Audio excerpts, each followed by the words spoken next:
This is Greg Study on Soccer. What an opportunity this is. We're getting to talk to Commissioner Keith Tozer. And this was an interesting little ceremony that we just had. What was that about? I think it's fantastic. JP, I got to give him a lot of credit that he said, why don't we do something special for the regular season champion? Outstanding.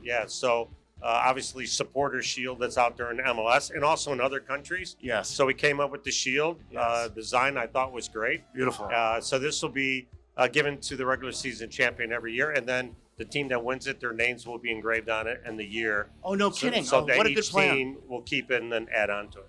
All right. So Keith, this has been an outstanding season.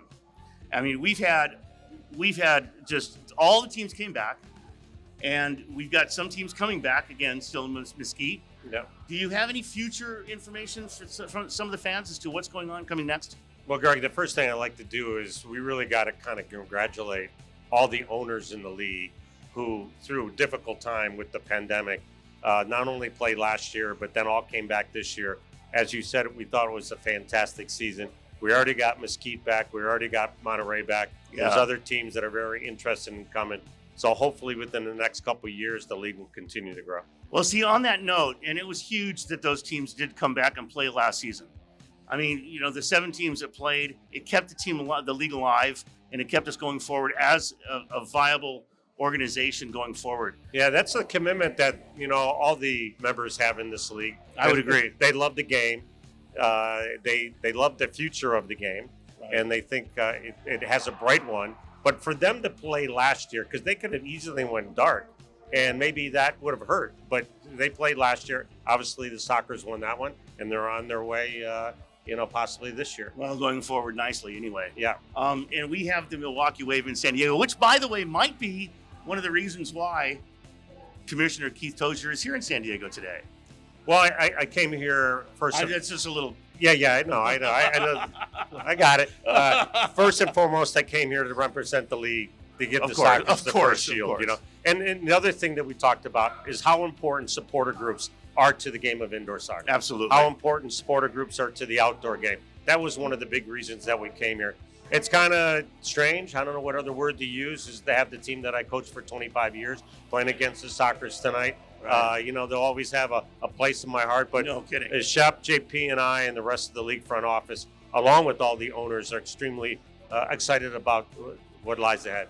Well, I've looked forward to this opportunity. We've talked a little bit about maybe doing a Zoom call in the past, but I really prefer getting this personal interaction. You and I met briefly in Milwaukee a couple of years ago, but this is a really good chance for us to talk.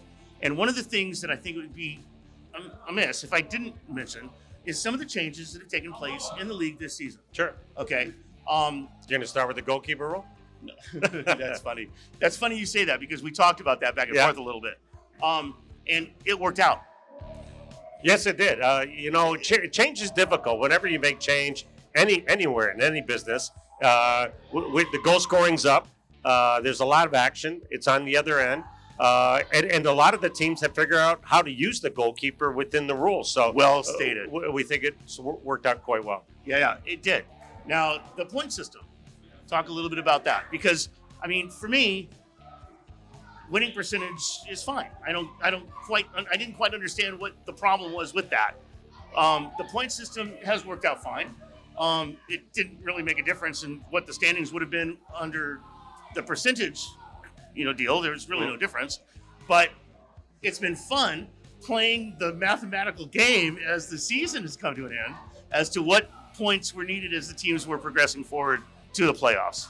First and foremost, one of the reasons why we went to the point system was because we want to bring betting to indoor soccer. Are you kidding? So I hadn't heard that, Keith. That's outstanding. That's really the main reason. So when you have a point system, then obviously winning in overtime is a little bit different than winning in regulation. Losing in regulation a little bit different than losing in overtime. Of course, yes. So that has helped. But actually the point system went down the last game of the season, the last quarter, the last couple of minutes before we really knew it was going to go into the playoffs. Right. And I think it's changed some of the way teams are playing, because especially if you're playing a team within your own division, right, when you beat them in regulation, that's a 3-point swing. If it goes into overtime, yes, it's only a 1-point swing. Right. That's really going to be really, really important in a lot of different areas in years to come. So now, there's another thing, and that's the way that the playoffs have been decided this season.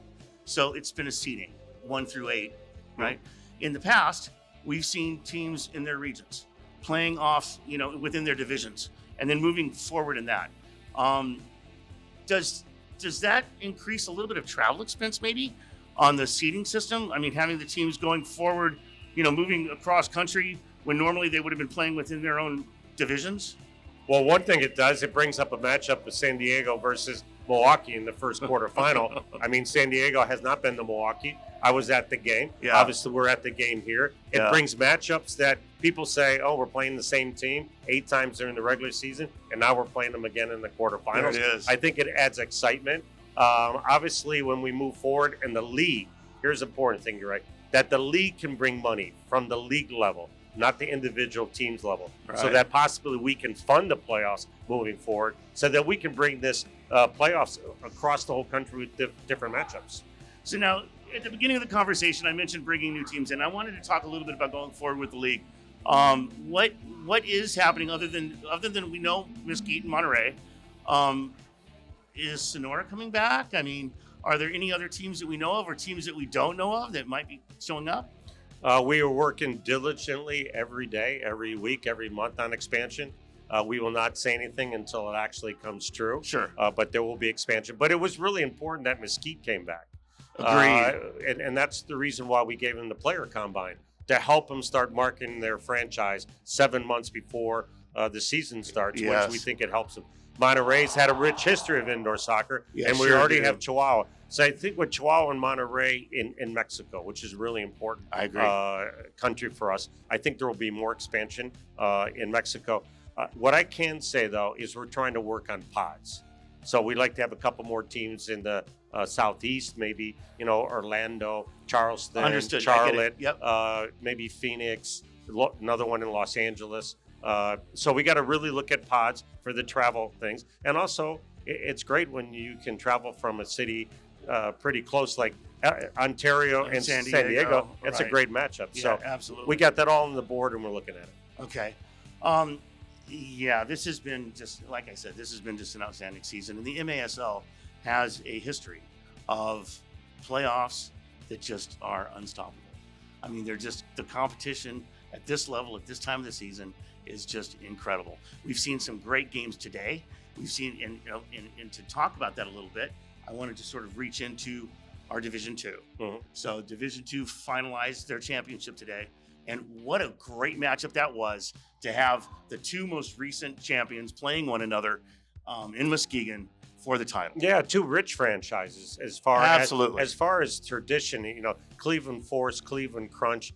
They've won championships, and obviously here, take the blueprint from San Diego, and obviously all the other teams in the league have great blueprints, but they have an M2 team here, which is the feeder team for the Soccers here. Correct. A lot of the players came up and played this year because of injuries and maybe right. because of COVID. You have creating new fans with the M2 team Right. that will come in and see this team. If you look at the coaching that they have here, obviously it starts with Phil Savaggio, the owner and the coach. Clearly. Then you got a general manager, Sean Bowers. I mean, obviously Yeah. Defender of the Year, Yes. many years, a national Yeah. team player, won many championships. Then you have Rene Ortiz, Yeah. obviously great job with the M2. You got Chiqui Luna. Yep. Okay, I mean, that is probably one of the best coaching staffs that it's been in indoor soccer and maybe outdoor soccer in a very long time. Yeah. So if we can get all of our teams in M1 to have an M2 and an M3, build coaching staffs, develop players, again, bright future. So what is the reality of some of the M2 teams moving up into M1? Is that something that you guys talk about? Yeah, we discuss it.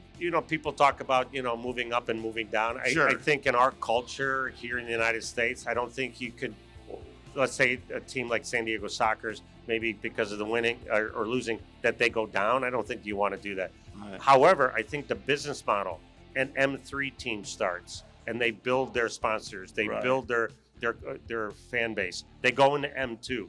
Then they have different sponsors, bigger Right, fan right, base, right. maybe a different arena, and then they go into M1. So it's more on a business model than it is winning and losing on a field. Well, I mean, we saw Turlock drop down to M2, and we saw Chihuahua come into the league directly into M1. So, I mean, it could be confusing to somebody who hasn't been following the game for a long time as to why would that happen. I mean, why does Chihuahua get M1 status directly and Turlock drop? You've got the division or the league champions in M2 in Cleveland playing solid, and why don't they get moved up? I mean, just address that a little bit. Well, a lot of it has to do with ownership groups. A lot of it has to do with the size of the building. A lot of it has to do with where they are with their franchise. We're hoping sometime down the road that there will be an M1 team in Cleveland. I think the sport is great there. The M2 teams have done fantastic there, and they have a rich history. And Wichita also. Wichita's doing well too. Wichita also, yeah. Stockton used to be great, and Yes. Turlock is close there. We've talked to the Stockton building there, where the Calgary Flames have one of their teams down there. Mexico doesn't have many large arenas like this in different cities. I mean, you have Arena de Monterrey, which is beautiful. Yes, it is. Okay, you have a beautiful arena in Mexico City. Right. Guadalajara doesn't have a big one. Leon doesn't have a big one. Right. So they're bringing Chihuahua in because, Greg, we need to build a pod down there. I agree. We'd like to have Guadalajara. We'd like to have Yeah. Mexico City. Having a Mexican division So they can play during the would regular be season. very cool. So that's one of the reasons why Chihuahua came in. And they've done great. They made the playoffs. They No have kidding. good crowds. And they're very exciting. They're going to be tough moving forward. Keith Tozer, it's been such a pleasure to talk to you. I've been looking forward to this opportunity for the whole season. And it's really great that you came here to San Diego to join us and communicate with us. And thank you very much for coming here to San Diego. Nah, it's my pleasure, Greg. All right. Thanks, buddy. Thank you.